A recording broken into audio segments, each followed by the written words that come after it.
রহস্যজনক গল্প অধ্যায় 4। সালটা ছিল 1959। জানুয়ারি মাসে রাশিয়ার উরাল পর্বতমালার মধ্যে ডায়াটলভ পাসে ঘটে এক ভয়ঙ্কর দুর্ঘটনা, যেই রহস্য আজও অমীমাংসিত।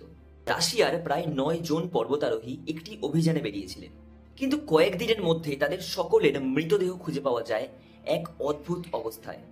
তাদের তাঁবু ছিঁড়ে ফেলা ছিল ভেতর থেকে, কেউ বরফের মধ্যে প্রায় উলঙ্গ অবস্থায়, কারোর আবার মাথার খুলি ভাঙা, কারোর আবার বুকের পাঁজর চূর্ণ হয়ে গিয়েছে, অথচ বাইরের থেকে কোনো রকম আঘাতের কোনো চিহ্ন নেই। একজনের জিভ পর্যন্ত উপড়ে নেওয়া হয়েছিল। আশেপাশে কোনো লড়াই কিংবা হিংস্র প্রাণীরও উপস্থিতির কোনো রকম প্রমাণ মেলেনি। অনেক গবেষণা হয়, অনেক তথ্য পাওয়া যায়, যেমন তুষারধস, সামরিক পরীক্ষা, ভিনগ্রহবাসীর আক্রমণ বা এমনকি অতি প্রাকৃত শক্তির প্রভাব। তবুও এই ঘটনাটি আজও রহস্যাবৃত।